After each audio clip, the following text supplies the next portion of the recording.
Hola, ¿cómo estás? Vamos a seguir un poquito con lo de la parte de biomoléculas. Me voy a enfocar ya no en el agua. Ahí en las copias que se bajaron del canal de Telegram y que ya tienes. Me voy a brincar la última parte donde aparece esta imagen porque eso tiene que ver un poco más con lípidos. Siguiendo en ese esquema de información, voy a empezar a explicarte lo que viene en este lado izquierdo de la segunda hoja, que tiene que ver con los diferentes tipos de azúcares. eh, si tú observas esa imagen, en el lado exterior, lado derecho, perdón, vas a encontrar unos nombres que dicen aldotriosa, aldotetrosas, aldopentosas, aldohexosas. ¿A qué se refiere eso de aldo? Bueno, de entrada, dentro de los grupos funcionales de química, y pensando un poco en las uniones que puede tener el carbono en una cadena, la unión del carbono con oxígeno se puede dar de diferentes maneras. No voy a meterme mucho en los grupos funcionales, solo en el grupo aldehído. El grupo aldehído forma un doble enlace con el oxígeno y tiene también un grupo hidrógeno, y lo reconoces porque este grupo siempre va a estar a la orilla de la cadena.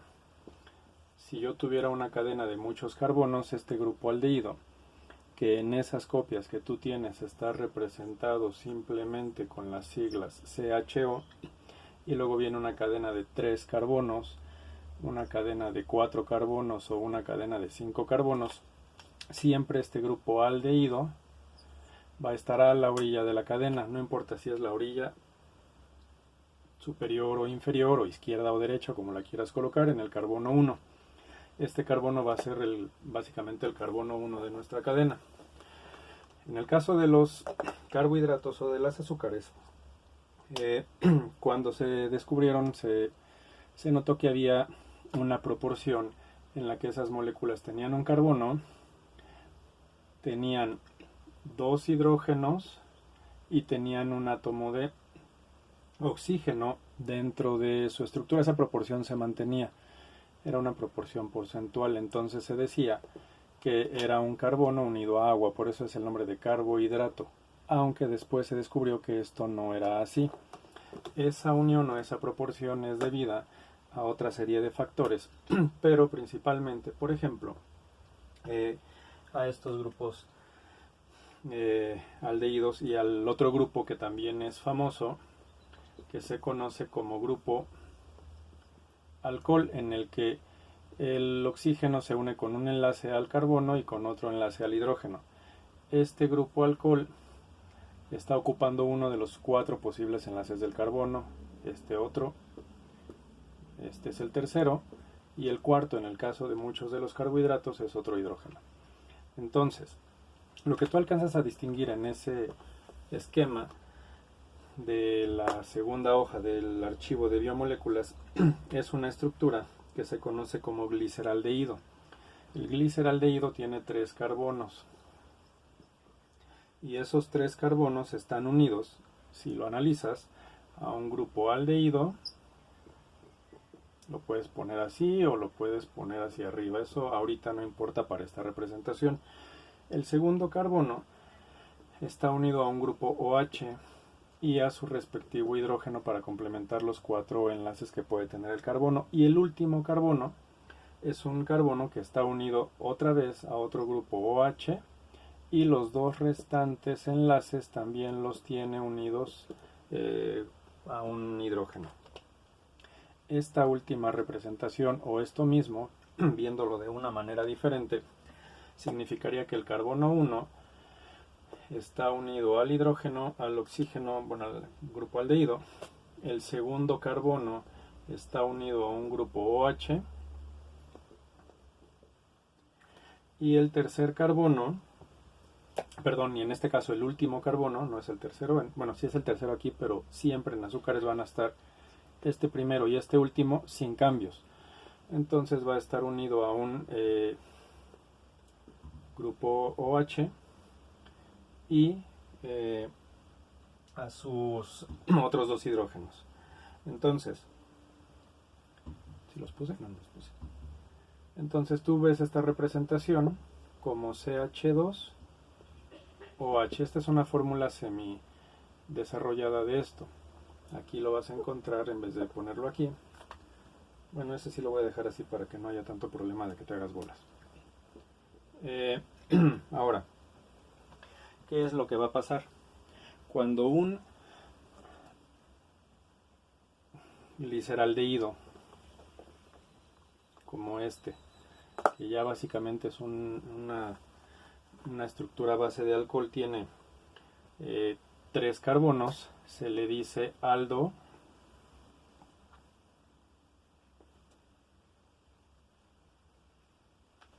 Luego tiene la palabra del número de carbonos que tienes. Y luego hay una palabra o una terminación específica que se usa para los carbohidratos. Y esa terminación siempre va a ser osa.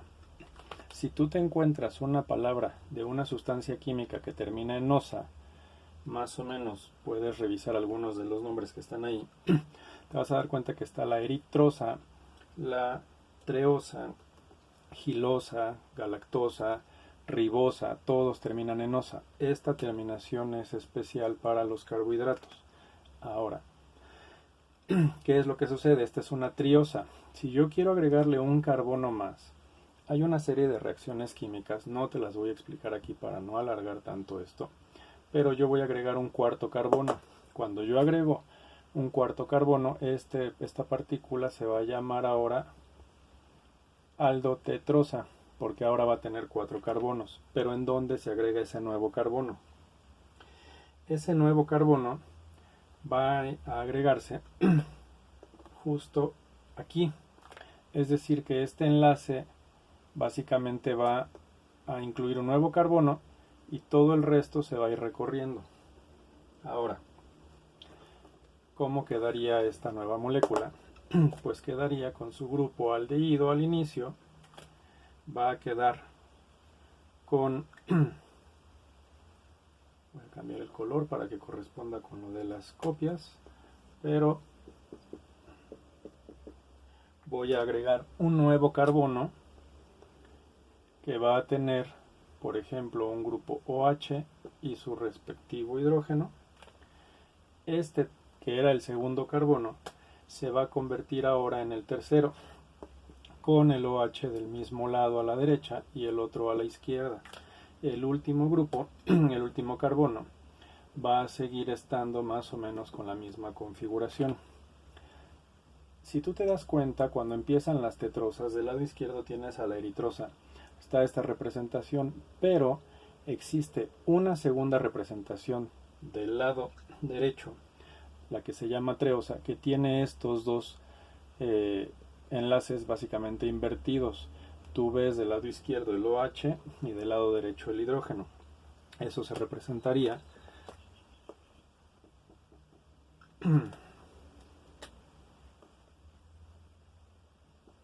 siempre se pone primero el oxígeno, que es el que está unido con el carbono, y luego sigue la otra representación. Como este se desplazó, este sigue estando del lado derecho y no hay ningún cambio. El único que está cambiando es este. Ahora, yo ya tengo a la eritrosa y yo ya tengo a la treosa. Terminan con la palabra osa, como te había comentado. Ya teniendo eso, el siguiente, estas son tetrosas porque tienen 4 carbonos.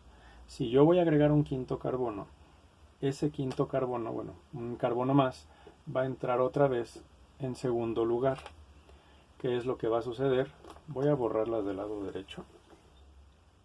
¿Qué es lo que va a suceder básicamente con esta eritrosa? Que al agregarle aquí un siguiente carbono, este que está aquí, lo voy a poner en color negro.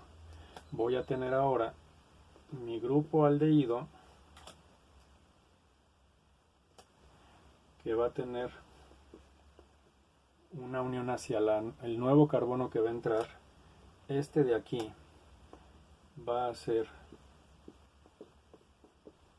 este es este mismo, este de aquí es este mismo, Y luego tengo el mismo grupo al final.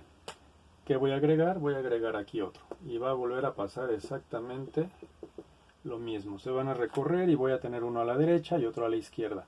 Para formar a partir de la eritrosa a la ribosa, esta que estoy poniendo aquí es el azúcar que se encuentra, o el carbohidrato que se encuentra en los ácidos nucleicos, y es la que le da el nombre al ARN. Ahora, va a pasar lo mismo. Esta, como ya tiene 5 carbonos, ahora se va a llamar una aldo, y la palabra pent, de pento o de penta, que es 5, pentosa. Para hacer otra más, para agregar un carbono más, voy a hacer exactamente lo mismo. Carbono inicial con su grupo aldehído. Voy a agregar, aquí ya no importa, lo voy a poner hacia la izquierda o a la derecha. Ya es, digamos que independiente, porque aquí en medio se está agregando este de aquí lo tenía yo con el OH a la derecha, el siguiente con el OH a la derecha, el siguiente con el OH a la derecha.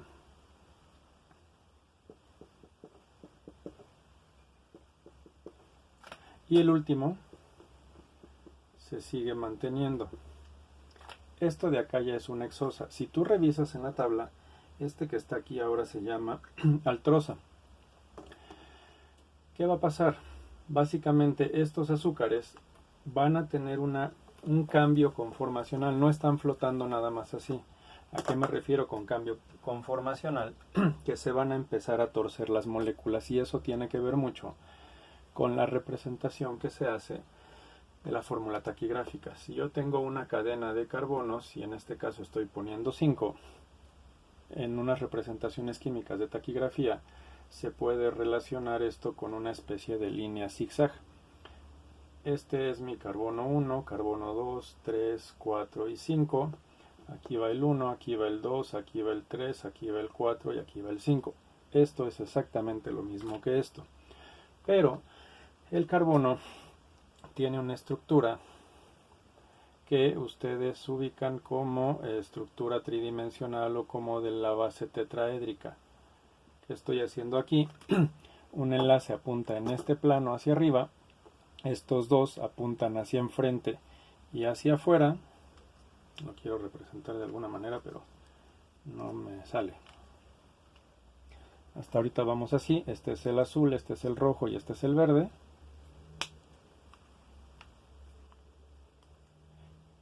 Y este otro, que está representado con línea punteada, apunta hacia atrás.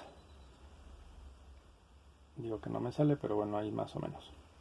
Esta estructura tiene el carbono aquí, y en cada una de las puntas puede tener un elemento cualquiera. Puede tener otro carbono, puede tener un hidrógeno, puede tener oxígeno, puede tener un halógeno como el cloro. Pero si yo mi segundo carbono lo uno acá, empieza a formar una estructura dependiendo de hacia dónde quede y hacia qué enlace. Ahora, ¿qué pasa con los azúcares? Empiezan a torcerse y resulta que este último carbono, y lo voy a hacer con una representación de fórmula solamente de esqueleto para poder representar los carbonos, voy a tomar un azúcar que tiene 5 carbonos. En el primero, ¿en qué color lo estaba poniendo? En verde. El carbono 1 tiene su grupo aldehído y su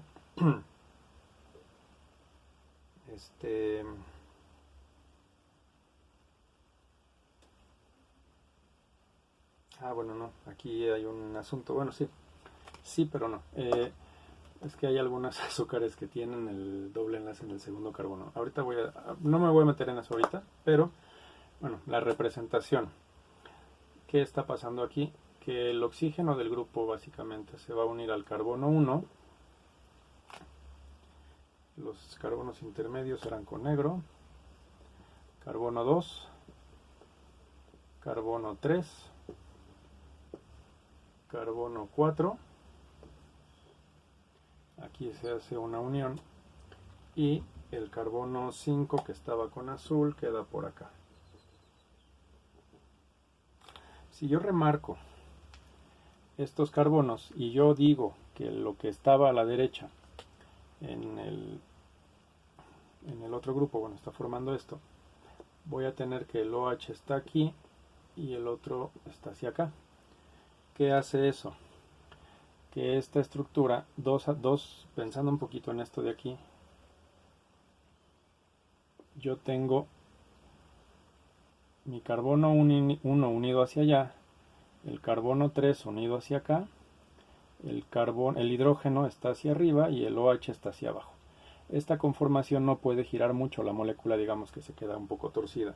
Y esta molécula, ya representada solamente con una fórmula taquigráfica, tú la vas a encontrar representada de esta manera. Carbono 1, 2, 3, 4 y 5. ¿Qué pasa con las hexosas?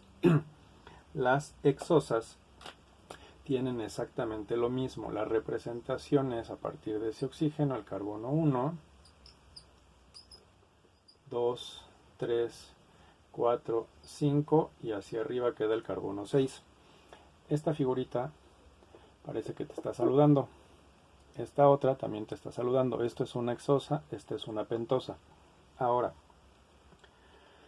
¿por qué son importantes? En el caso de biología molecular, que es lo que me estás pidiendo, el carbono 5 y 6 hacen una unión hacia ácidos nucleicos, hacia acá. Carbono 4 y 5. Carbono 5 hace la unión hacia un grupo fosfato y el carbono 3 hacia otro grupo fosfato. En el carbono 1 se hace una unión hacia la base púrica o pirimídica. En el video de azúcares de ácidos nucleicos lo voy a aclarar. Ahora, en cuanto a clasificación, existen diferentes clasificaciones. Esa que te dije de aldotreosas, aldotetrosas, aldopentosas, aldohexosas es una. Pero también puedes encontrar, y suponiendo que estás uniendo, no importa cuál, el azúcar 1, voy a hacer puras hexosas, unida varias veces en una especie de cadena, tú estás teniendo solamente una cadena de un solo tipo de azúcar, estás teniendo algo que se dice un solo tipo de azúcar, es un monosacárido. Si tú tuvieras dos tipos de azúcares, no importa cómo los acomodes, pero el caso es que tú tienes dos tipos. Esos azúcares, básicamente, y lo estoy uniendo de forma muy general, así como muy rápido. Y estoy usando también puras hexosas. También podrías hacer una pentosa con una hexosa. Dos tipos de colorcitos, dos tipos de azúcares diferentes. Estás formando un di, que tiene dos, sacárido. ¿Ok? Cuando unes tres diferentes, y voy a volver a poner lo mismo, a lo mejor, y aquí ya no importa, voy a poner una pentosa, ya va a ser como lo de menos, para fines prácticos te estoy repitiendo un poquito la estructura, pero estoy teniendo tres o más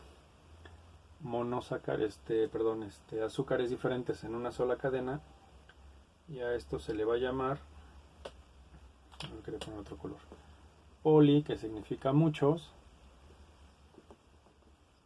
polisacáridos. Entonces tenemos diferentes clasificaciones: monosacáridos, disacáridos, polisacáridos. La parte principal o la parte más importante aquí es la formación de este tipo de anillos, porque esos anillos hacen que los grupos no se puedan mover, que siempre estén o a la derecha o a la izquierda o arriba y abajo. Representaciones extra de las hexosas, estas que teníamos aquí, se pueden representar de varias maneras dependiendo de cómo estén acomodados sus enlaces. Tenemos una forma que es como de bote, en el que yo tengo esta parte más hacia el frente Esto está más atrás, digamos que yo lo tendría como en una especie de línea punteada. Tenemos entonces dentro de ese bote 6 carbonos. Dentro de la siguiente parte bueno, y dónde se encuentra todo eso, aquí digamos que está el grupo oxígeno para que lo ubiques. La otra posible representación espacial es como la de una silla de playa, de esas que ponen para que la gente se asolee. Aquí es donde está el oxígeno. Entonces, bueno, estas dos estructuras son las que te vas a encontrar mucho en libros de biología molecular, en libros que tienen que ver con estructura de ácidos nucleicos, de azúcares, con interacciones de diferentes tipos de biomoléculas para rutas metabólicas. Hasta ahí te voy a dejar esto de azúcares, digamos que es una especie de base.